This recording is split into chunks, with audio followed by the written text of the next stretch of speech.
Hola, hola, ¿cómo les va? Muy bienvenidos. Esto es como una mini previa, porque sabemos que está todo el mundo pendiente del De debut. otra cosa, no de nosotros. No de nosotros. Ni nosotros estamos pendientes de nosotros. No, pero vamos a hacer una previa interesante, después lo dejamos. Es como Claro. para cortar nomás el Una horita aguantan. Aguántennos y después los dejamos ya pensando en el debut de Argentina en el Mundial, ¿no? Sí, bueno, recién en la previa de la previa Sí. Conversamos un rato largo sobre el quilombo internacional, que los dos nos tiene como muy atrapados. Yo te digo, ¿qué es lo que veo de muy relevante lo que pasa entre Estados Unidos e Irán, más allá del acuerdo que se despliegue? Yo creo que le han puesto un límite a Trump histórico. Es decir, que creo que, a ver, si uno va a un año y medio atrás, Milei había ganado las elecciones, Trump acababa de ganar las elecciones, estaba Orbán en Hungría y estaba Netanyahu en alianza con Trump a la ofensiva después del 7 de octubre, que parecía todo un eje como imparable. Si vos empezás a mirar hoy, después del, entre comillas, fracaso, creo que es un fracaso de Trump en Irán, vos tenés Orbán, que ya perdió las elecciones. Netanyahu, que está arrinconado muy mal en las encuestas y llevando a Israel a su peor momento de aislamiento internacional desde su nacimiento. Tenés a Trump prácticamente como un pato rengo, porque va a tener ahora en unos meses una elección que probablemente no le vaya bien. Las legislativas de noviembre. Claro, y por edad y porque ya no puede ser reelecto. Cumplió 80 esta semana. Va terminando su carrera. Sí. Entonces, la idea de la ultraderecha a la ofensiva, falta Milei en esta historia. Te puedo agregar que inesperadamente en los últimos meses Lula generó una distancia muy fuerte del hijo de Bolsonaro, que está preso, el padre. Entonces, todo el eje en el cual Milei se incorpora, la ultraderecha mundial, que hace un año y medio parecía destinada a generar una influencia tremenda sobre el diseño del nuevo mundo, hoy está muy quebradizo, no te digo terminado, pero no sé, muy porque debilitado. si mirás América Latina, puede que gane en Colombia, todavía está abierta la elección en Perú, en el conteo, tenés a Cast en Chile, hay que ver qué pasa en España. Está bien, pero digo, al lado de lo que eran Trump, Netanyahu, Orbán, son... hay que ver qué pasa en Francia con Le Pen. Sí, está bien, siempre ellos son personajes más raros, porque, por ejemplo, Meloni era de este eje, ya se dio vuelta. Bueno, es europeísta, ahí por ahí el quiebre tiene mucho más que ver con... No. También el partido del Frente Nacional francés viene moderándose para llegar al poder y nunca alcanza, pero viene moderándose. Tiene una pelea de endurecimiento respecto a la inmigración y no mucho más en términos de... No, para mí es un fin de ciclo en el sentido de que ha exhibido los límites del poder norteamericano en este contexto, ¿no? De la decadencia, esa expresión de la decadencia de Estados Unidos como potencia mundial. No haber podido resolver en los términos en los que pretendió hacerlo la cuestión de que lo llevó a atacar a Irán junto con Israel, ¿no? Yo te contaba que no me acuerdo el nombre, lamentablemente, después lo buscamos, pero un periodista del New York Times que lleva cubriendo muchísimo las negociaciones entre Estados Unidos e Irán, las cubrió durante todo el periodo de Barack Obama, entonces, sobre todo, porque supuestamente el origen de todo esto fue no queremos a Irán con una bomba nuclear. Entonces lo que necesitamos es evitar eso. Secundariamente, y si ocurre un cambio de régimen, porque en el discurso de los republicanos nunca más vamos a ir a una guerra por el cambio de régimen, entonces vamos solamente por una cuestión de autopreservación que tiene que ver con que Irán no tenga la bomba nuclear. Entonces dice, bueno, Barack Obama empieza una negociación diplomática, llega a un acuerdo con Irán que cuando... viene el primer mandato de Trump. Trump tuvo un primer mandato, después vino Biden y ahora está en su segundo mandato. Por eso no podría aspirar a un tercer mandato, pues ya tuvo 2, que es lo máximo que la Constitución norteamericana permite. Entonces dicen, bueno, fuiste a la guerra, estuviste 3 meses por lo menos, ¿no? Atacando Irán. El barril del petróleo subió de alrededor de $60, llegó a casi 120, casi que se duplicó. Pero sobre todo, ¿qué le pasa a Estados Unidos? Le sube inflación. $4 el galón. Tenés 4% anual, que en Estados Unidos es un número muy grande, interanual. Entonces dice, bueno, tuviste un problema bárbaro, pagaste un costo político altísimo. ¿Fuiste más lejos de lo que había sido Barack Obama con...? Entonces, este periodista viene cubriendo esto desde la época de Barack Obama. Y contaba en el New York Times que justo antes de anunciar el acuerdo con Irán, que no es un acuerdo de paz, es una especie de... Cese de fuego. Es un marco, es una especie de Claro, framework. es decir, dejamos de matarnos, dejamos de tirarnos cosas mientras seguimos negociando. Bueno, mientras tanto vos liberás el estrecho de Hormuz, que le permite a Trump decir, vuelve a fluir el comercio libremente ahí. Irán, me levantás las sanciones y vamos a discutir mientras tanto qué hacemos con la cuestión nuclear, básicamente. Entonces, él contaba que lo despierta a Trump en el medio de la noche por la diferencia horaria y le empieza a argumentar que este acuerdo es muchísimo mejor que el de Barack Obama. Él ya había estado en un avión con Trump que le había reprochado esa cobertura de porquería del New York Times, que es un desastre, que dice que no está... Entonces, él dice que la única obsesión que tenía era Trump decirle que este acuerdo es mejor que el acuerdo de Obama, que era vía pacífica, una negociación diplomática. Y bueno, después de lo entrevista una colega de él en el New York Times y le dice, ¿te convenció? No, dice él.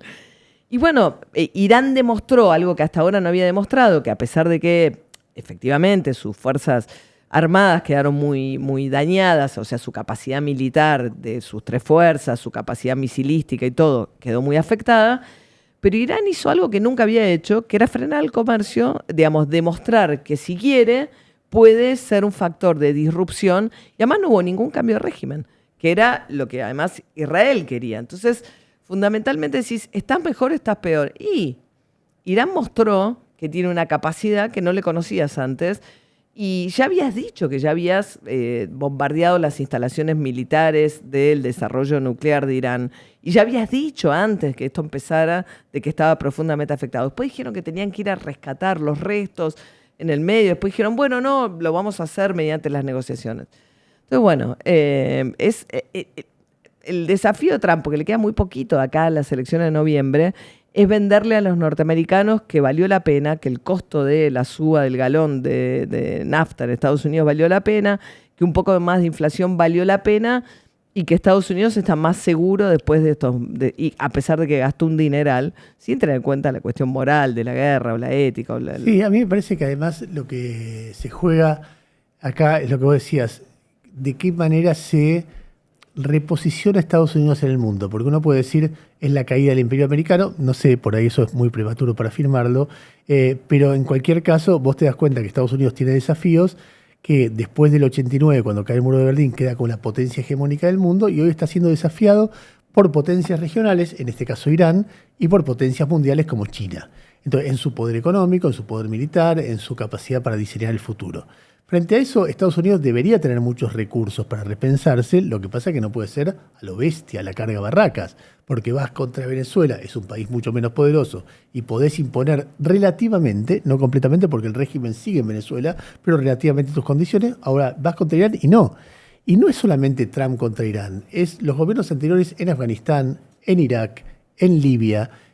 Son todos lugares donde Estados Unidos trata de establecer un gobierno amigo, dominar los recursos naturales y termina yéndose porque no hay nada que hacer. Entonces, ¿por qué Trump tiene un límite en Irán? Porque se da cuenta, él lo dijo en la recada, no puedo estar entrando en todos lados, hacer un zafarrancho e irme como hacemos siempre. Entonces no puede entrar.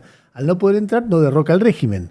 Y si no derroca el régimen sobrevive. O sea, hay una cosa que el límite del poder norteamericano también en Venezuela es bastante evidente. Sí, en Venezuela me parece que es un cálculo más que económico. Estados Unidos no necesita entrar para resolver lo que quiere. Porque Trump no pretende expandir, digamos, hubo un tiempo en el que liberar a Venezuela de una dictadura. Exacto. O sea, lo que quiere es el petróleo. Exacto. Entonces, me parece que no necesita ir derrocar al régimen en Venezuela para cantar victoria. Ahora, de cualquier manera, esto muestra que el rey está desnudo. Que esa historia de Trump, me como Groenlandia, subo los aranceles, me como Irán, y después voy por China, y en el medio Corea del Norte, y en el medio no sé qué, bueno, no va. Entonces, el tipo que va a rediseñar el mundo, hoy está rengo, se le acaba en 2 años y medio su segundo mandato y nada, va hacia el ocaso, no tiene forma de... Bueno, pero es el gran aliado que en su momento al que apostó, ¿no? Javier Milei, estableciendo una regla que ahora por ahí se le complica un poco, que la política exterior argentina está dada por seguir a Estados Unidos y a Israel, sin importar qué, ni cuándo, ni por qué. Bueno, ahí hay otro problema, que es que es muy impresionante verlo a Trump hablando ahora de Netanyahu. Uh-huh. Es el peor momento de la relación entre Estados Unidos y Israel desde que nació Israel. porque Estados Unidos... 70 y pico de años, ¿no? 48, o sea, va a ser 80 años en 2 años, 78 años. Y, a ver, Israel, cuando nace después de la Segunda Guerra Mundial, con un consenso casi unánime de los países del mundo. Todo el mundo socialista y todo el mundo capitalista lo apoyan, arrasan las votaciones de las Naciones Unidas. A partir de la guerra del 67, el mundo socialista, el mundo comunista, rompe con Israel, se alinean, hay una alianza con los países árabes e Israel queda aliado de Estados Unidos. Bueno, en este momento, Israel, y de Estados Unidos y de Europa. Israel Netanyahu ha puesto en riesgo esa relación porque fue mucho más lejos de lo que Trump quería, o digamos, tal vez fue tan lejos como Trump quería, pero cuando Trump dice frena, no frenó.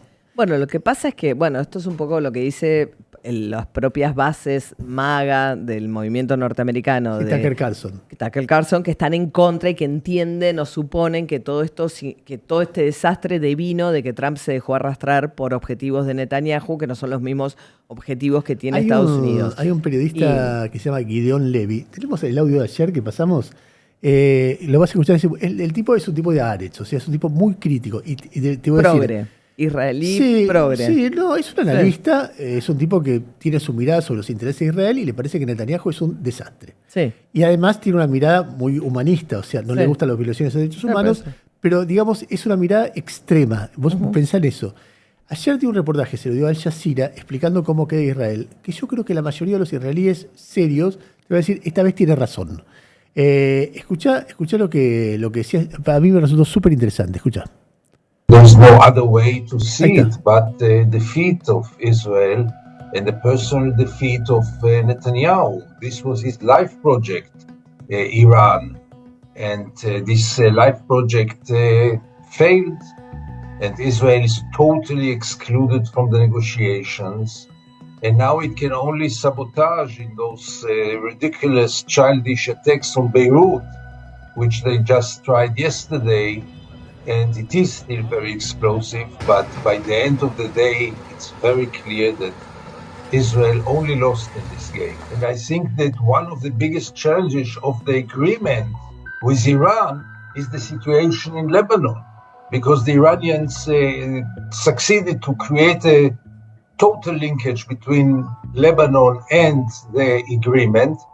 And now, really, I don't see how it will work, because Israel is still in Lebanon, has no intention to withdraw from Lebanon. And as long as the troops are there, there will be no total ceasefire, because there will be always resistance to the Israeli occupation of Lebanon. The majority of the people in the Republican Party, in the White House, in the State Department, who are much more critical about Israel than Trump himself. Now, if Netanyahu succeeds to damage the relations with Trump himself, then Israel is standing really in a challenge which it never knew before.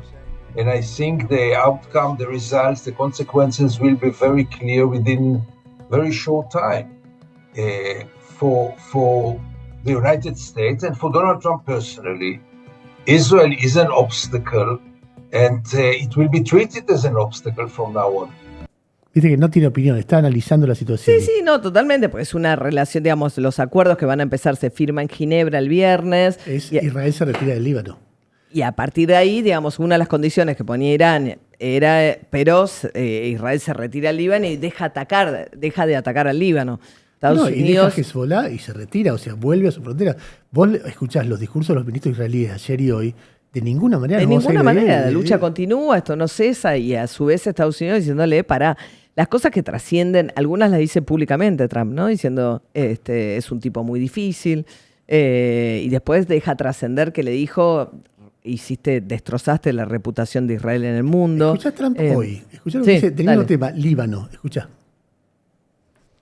Iran will never have a nuclear weapon. And it says it loud and clear. They're not going to develop it, they're not going to buy it, they're not going to do anything with it. And if they do, they suffer unbelievable consequences. Not just a little bit like, I won't even tell you the consequences, but the consequences are the ultimate consequences. And with that being said, I hope we have a very good relationship. But the biggest thing is they will not have a nuclear weapon. And That's the reason I got in, and that's the reason I agreed to sign. And we originally had, Marco was with me, and they originally wrote that we will not develop a nuclear weapon. I said, no, you're not going to develop it, you're not going to buy either. So we have, that took another couple of days of time. Everything was, it's ridiculous, but so we have, they will not develop, purchase, buy, or any other thing. They're not going to acquire a nuclear weapon. If they do, all hell will rain down on them. And they're not going to do that, Bueno, Estados Unidos ya había bombardeado las instalaciones nucleares y había dicho antes de este último ataque que el desarrollo nuclear había sido con fines militares muy dañado por parte de Estados Unidos. Ahora es magnético todo, ¿eh? Vos escuchás a uno, al otro, es magnético. Me resulta un momento histórico. No, lo que pasa es que, claro, el objetivo de Netanyahu era el cambio de régimen, terminar con la revolución islámica, que es cuando Trump anuncia el ataque con la gorrita en el medio de una noche, qué sé yo, que dice a los que se habían, digamos, levantado en contra del régimen y que habían sido brutalmente reprimidos, vuelvan a hacer lo que nosotros esta vez los vamos a acompañar. Nunca hubo cambio de régimen y el objetivo de Netanyahu, por eso Netanyahu siguió presionando porque esto siguiera, era el cambio de régimen. Y ahí, bueno, no eran tampoco, ahí se diversificaron también los intereses y las urgencias de Estados Unidos y de Trump. Entre el acuerdo que, según dicen los iraníes, alcanzaron, lo nuclear es secundario, es una discusión a futuro. A futuro. Pero, a ver, desarrollo de misiles no tiene ningún límite Irán. No tiene por qué destruir sus misiles y no tiene ningún compromiso de no seguir generando desarrollo misilístico, que es una de las grandes preocupaciones de Israel. Uh-huh. Entonces, y si... Le levantan las sanciones internacionales, que eso para... va a tener más recursos económicos, va a tener más vínculos, y además que hay un fortalecimiento de la imagen de Irán ante el mundo. A ver, Irán es una dictadura atroz, la iraní, que sale fortalecida. Y ante el mundo árabe es el tipo que se planta para defender los derechos de los palestinos. Que el resto de los países, con lo cual su poder de desestabilización del resto de los países que son... No, pero además demostró nunca había ejercido la amenaza latente de cerrar el estrecho de Hormuz, donde pasa el 20% del comercio de petróleo y gas. En el acuerdo, dice Irán, se mantiene el control de Irán sobre el estrecho de Hormuz. Ahí hay, viste, toda una discusión que Trump dice, no, es toll free, no van a cobrar peaje, dice por 60 que no, días. Que al principio no y después sí. Por eso, pero Trump está ahora urgido por su elección de noviembre, le corre el reloj de su elección en noviembre y lo suelta, digamos, y sigue su camino. Pero bueno, tenemos que cerrar. ¿Ya tenemos que cortar? Qué pena, porque tenía ganas de hablar de Milei y de todos los quilombos que hay. No tenemos tiempo de hablar de nada, de Adorni. De por qué Milei. ¿No? Pero Milei, solo quiero escuchar tu teoría de por qué no lo saca. Porque yo no lo sé y es meramente especulativo. Primero tu teoría de por qué lo puso, porque la verdad que no es Churchill. No sé, vos pensás jefe de gabinete. Eduardo Bauzá fue el primero. ¿Cómo Eduardo Bauzá? ¿Te acuerdas? Fue jefe de gabinete de Menem. De Menem, me asustaste. Después fue Jorge... No, pará. Vamos a hacer un mínimo de arqueología de la figura del jefe de gabinete, porque si no, no. Adelante. La figura del jefe de gabinete... Constitución del 94. Se crea en la Constitución del 94 con una especie de, considero yo, con todo respeto por Alfonsín, un exceso de optimismo de Alfonsín en la idea de que las instituciones diseñan las dinámicas políticas. Entonces él pensaba que en Europa, él creía que la Argentina tenía un exceso de presidencialismo. Él había tenido su propia experiencia, la fragilidad, entonces creía que si se configuraba alguien tipo la figura del jefe de gabinete que pudiese ser destituido por el Congreso, iba a ser una especie de fusible que iba a permitir darle un poco menos de poder a los presidentes, pero a la vez mayor estabilidad. Entonces es una figura rara dentro de un sistema presidencialista como el nuestro, porque lo nombra el Ejecutivo, pero es el único ministro que puede ser destituido por el Congreso Nacional. Eso no ocurrió nunca. Nunca hubo una moción de censura desde que se incorporó la figura del jefe de gabinete. Ahora vamos a hablar con un ex jefe de gabinete, que es técnicamente quien lleva adelante la administración pública. Y por eso tiene la obligación de ir un mes al Senado y un mes a la Cámara de Diputados para dar explicaciones y demás. Pero nunca se dio esta situación de una amenaza de una moción de censura de parte del Congreso, que es lo que está pasando ahora con Adorni. A mí me parece que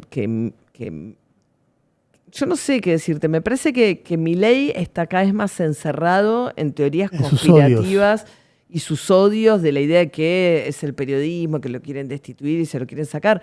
Pero ese periodismo, si se te está formando una mayoría a la que se puede sumar el radicalismo, el pro... además es cada vez que habla, no es necesario que un periodista opine, cualquiera lo ve.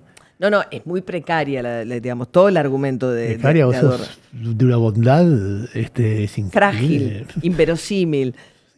Todo mentira, todo chantada, Bueno. no puede justificar la guita que tiene, qué sé yo. Hay muchos periodistas que siempre fueron más moderados que nosotros con este gobierno, que le están diciendo delincuente, chorro, mentiroso, evasor, etcétera. Yo no me atrevo a tanto, pero tampoco daría la vida por desmentir esos adjetivos. Es una cosa muy elemental de verlo. No, es muy loco. A mí me llama la atención el encierro en el que están metidos, ¿entendés? Como una especie Mirá, de... yo tengo otra teoría, pero Sí. no te lo puedo demostrar. Yo creo que Milei es un tipo que tiene mucho miedo a los cabos sueltos. Es decir, saca a Dorni, caso Libra. La versión de Milei es, me llevaron a hacer algo que yo no entendí bien qué era. Bueno, perfecto, matalos, porque fue una estafa y te usaron para la estafa. Y no, Novelli es un tipo creativo. ¿Por qué no hablan mal de Hayden Davis o de Novelli después de todo este lío? Porque son cabos sueltos. Porque Cuando fue- Novelli le pagó... Porque No era sé, porque hay no, que- eso está probado. Está bien, porque él porque- tenía un salario de Novelli que era entre otras cosas que uno no sabe. Sí. ¿Qué sabe Milei de sí mismo? Uno no lo sabe, pero hay algo que no está nombrado acá. Por ejemplo, estalla el caso Andís. ¿Cómo fue? Trascienden audios de Españolo, durante varios días Su abogado Españolo, personal. Españolo no lo desmiente durante muchos días, y vos decís, bueno, Milei se ve que no lo desmiente, está diciendo que su hermana cobra el 3%, no sé qué, lo mata, y nunca lo mató. Y a Spert nunca lo mató. Es más, lo sigue defendiendo. Al titular de Arca, se sabe que es un tipo que Vázquez. no... Claro, nunca dijo nada y se sabe que tiene viviendas en el Sí. extranjero. Y ahora con Adorni pasa lo mismo. ¿Por qué Sí. el tipo no va contra los tipos que detrás, cuando dijo a los corruptos, yo le voy... Yo creo que él teme mucho que gente que sabe algo de quién es él hable. Yo creo que le importa más si es mío o tuyo que si es Yo creo corrupto que o hay no un es mi- corrupto. Yo creo que hay un miedo respecto de que algo que hizo él, que es muy oscuro, se sepa. Y entonces quiere como tapar cualquier posibilidad que sea, generando, no rompiendo relaciones con los tipos que aparecen dañados ante la opinión pública, porque es un patrón. Si no, vos vas contra el tipo que es corrupto porque te salvás vos. Salvo que tengas miedo que en lugar de salvarte te compliquen más. Entonces me parece que hay un miedo como esencial de Milei, que hay un terror a que Adorni hable o a que Adorni cuente algo o deje Yo creo que trascender. también, no lo sé, no descarto lo que estás diciendo, pero me parece que hay algo del orden de los de no dar el brazo a torcer, ¿entendés? Puede Los ser las míos dos son cosas. míos, son todos buenos, los de allá son todos malos, ¿entendés? Y vamos. Igual, de una salvedad. Sí. Que el pro que tiene Ritondo, donde lo tiene, No, bueno. le diga, tenés que sacar a Adorni, No, bueno. es un motivo para que Milei se enoje. Si fue el flaco, Sí, no pero sé- Milei ya dijo que Ritondo está todo bien. Por eso, pero, Pero fue el primero a decir que no importa nada. no sé, a mí me parece que Milei tiene derecho a decir, che, somos todos lo mismo, Sí. no me jodan. Lo que pasa es que tiene que decir somos todos lo mismo. Antes él no era lo mismo.